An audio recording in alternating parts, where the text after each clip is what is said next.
Thank you, Samdani ji. Next, Jamyak Nagmel ji. बहुत बहुत धन्यवाद सभापति जी, आपने मुझे इस बिल पे बोलने का जो अवसर दिया।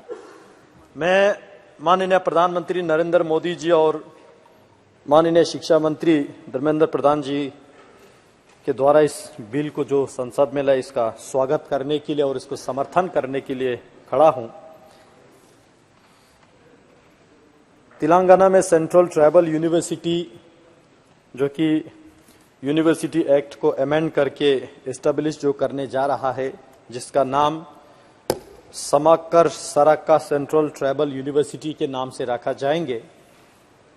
देश के 8.6% पॉपुलेशन जो हमारे ट्राइबल कम्युनिटी के हैं, हम सब की ओर से स्वागत करते हैं और धन्यवाद देते हैं। माननीय प्रधानमंत्री जी ने ट्राइबल कम्युनिटी के लिए इस 9 साल के कार्यकाल में बहुत कुछ किया। मैं एक एक को दोहरा के पूरा स्पीच लंबा नहीं करूंगा, लेकिन एक फोकस्ड यूनिवर्सिटी एस्टेब्लिश करके जनजाति समुदाय को हायर एजुकेशन और क्वालिटी एजुकेशन देने के साथ साथ मॉडर्न एजुकेशन, जिस तरह अभी मेरे से पहले तपिरगांव साहब बता रहे थे, हम सब यही चाहते हैं कि हायर एजुकेशन में इस सेंट्रल यूनिवर्सिटी में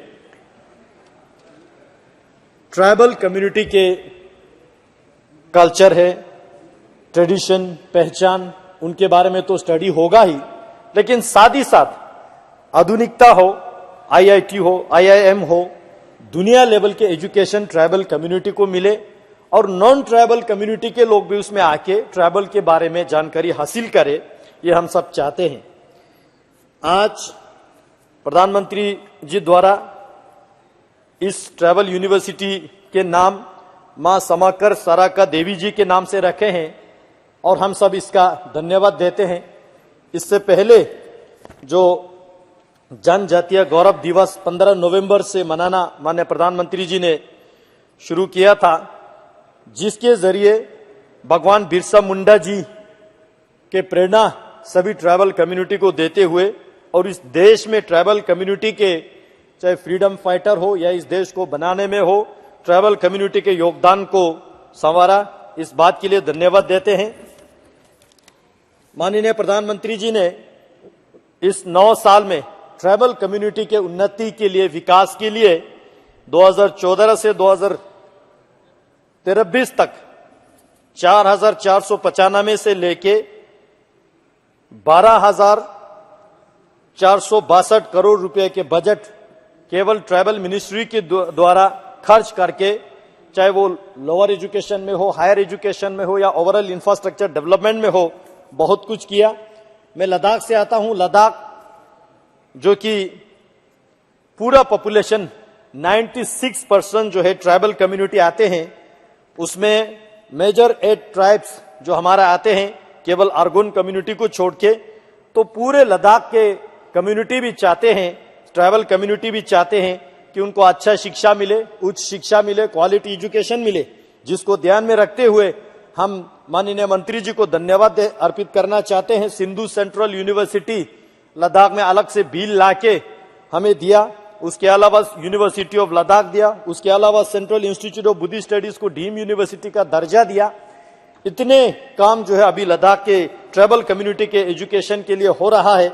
साथ ही साथ मैं इस बिल के माध्यम से माननीय मंत्री जी से निवेदन करना चाहता हूं, लद्दाख के किसी भी इस एक यूनिवर्सिटी के अंतर्गत ट्राइबल रिसर्च इंस्टीट्यूट होना बहुत जरूरी है। मैं ये आपके माध्यम से मांग करना चाहता हूं, जिसके माध्यम से पूरे देश भर में ट्राइबल कम्युनिटी के साथ साथ विशेष रूप से लद्दाख के अलग अलग ट्राइबल के बारे में जानकारी हासिल करे, रिसर्च करे, उस पे उनके उन्नति के लिए क्या करना चाहिए, जियो पॉलिटिकल स्ट्रेटेजी के चेंजेस में क्या होना चाहिए, उसमें ट्राइबल का क्या योगदान होना चाहिए, ये मैं आपके माध्यम से मांग करना चाहता हूं। मैं ये भी मांग करना चाहता हूं, लद्दाख में जिस तरह मैंने बताया कि ट्राइबल कम्युनिटीज काफी है, उसमें से कुछ कम्युनिटी बहुत कम पॉपुलेशन में है, जैसे कि हमारा आर्यन कम्युनिटी हो, शिन्ना कम्युनिटी हो या बल्ती कम्युनिटी हो, ये खत्म होने के तादाद पे है, पॉपुलेशन बहुत कम है और आर्यन कम्युनिटी, जो ट्राइबल कम्युनिटी है आर्यन, पूरे देश दुनिया से बहुत सारे टूरिस्ट उनको अलग से देखने के लिए आते हैं, क्योंकि कहते हैं वो अलेक्जेंडर का डिसेंडेंट है, उनका अलग अलग इतिहास है। और ये इसको बचाए रखने के लिए, उनके पॉपुलेशन को बचाए रखने के लिए, उनके भाषा को, उनके पहचान को, उनके संस्कृति को बचाए रखने के लिए ट्राइबल रिसर्च सेंटर लद्दाख में होना बहुत जरूरी है। साथ ही साथ मैं आपके माध्यम से माननीय मंत्री जी और माननीय सरकार से मांग करना चाहता हूं कि लद्दाख के इन ट्राइबल कम्युनिटीज को जो खत्म होने के तादाद पे है, जो वल्नरेबल है, इनको यूनेस्को में जो है इंटेंजिबल हेरिटेज के नाम से घोषित करें और मिनिस्ट्री ऑफ कल्चर हो, मिनिस्ट्री ऑफ ट्राइबल के ओर से स्पेशल फोकस देने की आवश्यकता है। और पूरे हिमालयन क्षेत्र में जितने भी ट्राइबल कम्युनिटी रहते हैं, ज्यादातर बोटी भाषा को बोलने वाले लोग हैं। मैं सरकार से मांग करना चाहूंगा बोटी भाषा को भारत के 8वीं अनुसूची में शामिल करने के साथ साथ जो स्पेसिफिक ट्राइबल कम्युनिटी के जो भाषा है, दादी आर्या हो, शिन्ना हो, बल्ती हो या पुरकी हो, ऐसे जबानों को भी प्रमोट करने की जरूरत है, प्रिजर्व करने की जरूरत है। मैं ये आपके माध्यम से मांग रखना चाहूंगा। शिक्षा के बात हो रहा है तो मैं बात जरूर जिक्र करना चाहूंगा। एकलव्य मॉडल रेजिडेंशियल स्कूल, हालांकि मिनिस्ट्री ऑफ ट्राइबल का विषय है, लेकिन एक बात मैं आपके माध्यम से मंत्रालय के संज्ञान में लाना चाहूंगा। एक तो मैं माननीय प्रधानमंत्री जी को बहुत बहुत आभार व्यक्त करना चाहूंगा, क्योंकि पहले इसका एकलव्य, मैं कंक्लूड कर रहा हूं sir, Eklavya model residential school देश में बहुत बड़ा के, उनमें स्कॉलरशिप, रेजिडेंशियल फैसिलिटीज बहुत कुछ दे रहा है। लेकिन नया एकलव्य मॉडल रेजिडेंशियल स्कूल खोलने में जो क्राइटेरिया रखा है, उसमें हिली एरियाज के लिए एक ब्लॉक में 20,000 पॉपुलेशन होना होगा। सर, ये हिली एरियाज में असंभव है। मैं आपके माध्यम से सरकार से विनती करना चाहता हूं। मैं मिसाल देना चाहूंगा, जैसे कि हमारे अरुणाचल प्रदेश में 26 मेजर ट्राइब है, उनके वहां एक डिस्ट्रिक्ट आता है जिसमें 5-6 हजार पूरे डिस्ट्रिक्ट का पॉपुलेशन है।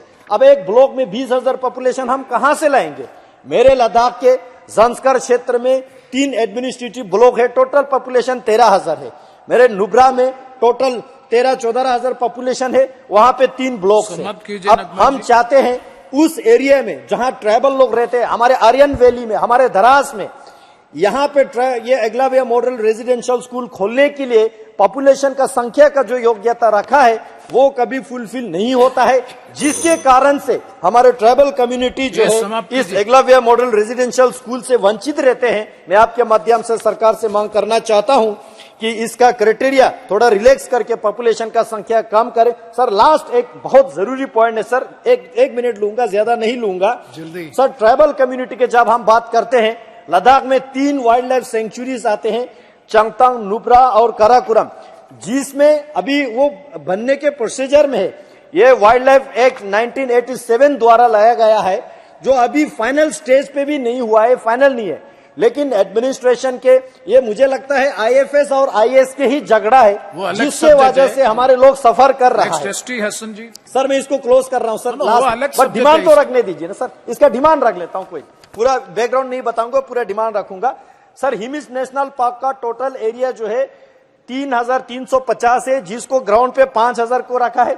4,000 हमारे Changthang, 4,000 square kilometre Changthang cold desert wildlife sanctuary का है, ग्राउंड पे 18,000 को कैप्चर करके रखा है। Karakoram wild life sanctuary 5,000 square kilometre है, जिसका 15,000 स्क्वायर किलोमीटर ग्राउंड पे कैप्चर करके रखा है। केवल वहां के रेजिडेंट को नहीं, डोमिसाइल को नहीं, इंडिजीनियस को नहीं, बल्कि देश के स्ट्रेटेजिकल पॉइंट ऑफ व्यू से इंफ्रास्ट्रक्चर डेवलप करने में हमें दिक्कत हो रहा है सर। इसलिए मैं आपके माध्यम से सरकार से मांग करना चाहूंगा, इसको रेशनलाइज करे और जहां जहां ह्यूमन हैबिटेशन है वो सारा एक्सक्लूड करके एजुकेशन, शिक्षा में हमें आगे बढ़ने का मौका दे, इकोनॉमिक अफेयर्स में हो, इंफ्रास्ट्रक्चर डेवलपमेंट। श्री